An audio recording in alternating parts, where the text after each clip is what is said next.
भारत देश के उपराष्ट्रपति और राज्यसभा के आदरणीय सभापति जी को एक चिट्ठी लिखकर, एक पत्र लिखकर साफ तौर पर यह बात रखी है कि दिल्ली सरकार की शक्तियां छीनने वाला जो अध्यादेश केंद्र सरकार लाई है, उसे संसद में पेश करना, उसका इंट्रोडक्शन नाजायज है, अनुचित है, इम्परमिसिबल।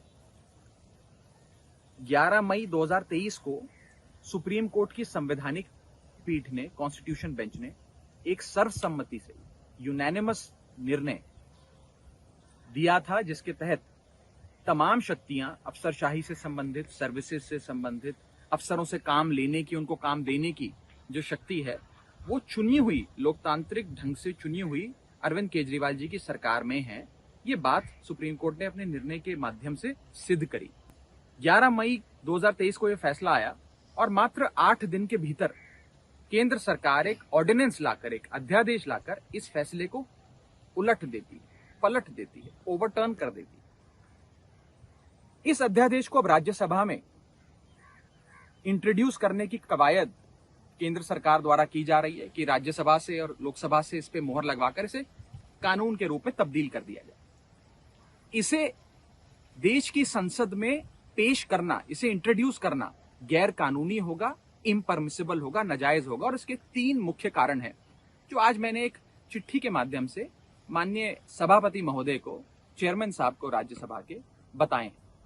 पहला कारण यह है कि किसी भी सुप्रीम कोर्ट के निर्णय को बदलने के लिए या उसे ओवरटर्न करने के लिए जो आधार है उस सुप्रीम कोर्ट के निर्णय का, उस आधार को बदलना पड़ता है। अगर आप आधार नहीं बदलेंगे और मात्र एक अध्यादेश लाकर सुप्रीम कोर्ट के फैसले को पलटने का प्रयास करेंगे तो वो गैर कानूनी ठहराया जाता है।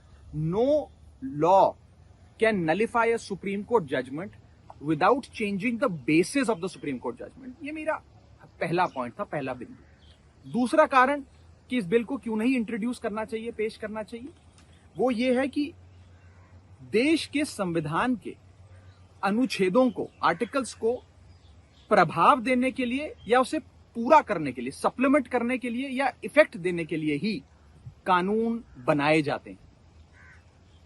आज इस अध्यादेश के माध्यम से संविधान के अनुच्छेद 239AA को तहस नहस किया गया है, ना कि उसे प्रभाव में लाने के लिए या पूरा करने के लिए अध्यादेश लाया जा रहा है। ये इफेक्ट देने के लिए या सप्लीमेंट करने के लिए संविधान के आर्टिकल 239AA को नहीं लाया गया कानून। ये कानून उस अनुच्छेद की धज्जियां उड़ा देता है और संविधान का जो असल लेटर एंड स्पिरिट है उसे तार तार करता है। ये दूसरा कारण है कि क्यों नहीं इस प्रकार का कानून संसद के भीतर लाया जाना चाहिए। और तीसरा और सबसे महत्वपूर्ण कारण, जो मैंने अपनी चिट्ठी में भी लिखा है, कि क्योंकि अब ये नया अध्यादेश भी सुप्रीम कोर्ट के विचाराधीन है, सुप्रीम कोर्ट ने इस पे कार्रवाई करने के लिए फिर से 5 जजों की संवैधानिक पीठ का गठन कर दिया है। और ये 5 जजों की कॉन्स्टिट्यूशन बेंच अब इसकी वैधता, इसकी संवैधानिक है कि नहीं है, इस पर गहन चर्चा कर बहस कर अपना निर्णय देगी। तो जब ये मसला जब तक सुप्रीम कोर्ट के विचाराधीन है, सब जुडिस है, तब तक उसे संसद में नहीं पेश करना चाहिए और उस पर किसी प्रकार की बहस या वोटिंग नहीं होनी चाहिए। ये जो पूरा लेजिस्लेटिव एक्सरसाइज करने का प्रयास, एक विधेयी कार्रवाई करने का प्रयास केंद्र सरकार कर रही है, ये पार्लियामेंट के, राज्यसभा के अधिकार क्षेत्र के बाहर है, अधिकार क्षेत्र में नहीं आता, क्योंकि ये कानून ही पूरे तरीके से गैर कानूनी और असंवैधानिक है। ये 3 कारण बताते हुए मैंने चेयरमैन साहब से विनती करी है कि इस कानून को विड्रॉ करें, इसे कतई भी इंट्रोड्यूस ना होने दें, पेश ना होने दें, और केंद्र सरकार को ये हिदायत दें कि इस प्रकार के गैर कानूनी अध्यादेश या गैर कानूनी बिल्स पार्लियामेंट के भीतर नहीं आने चाहिए।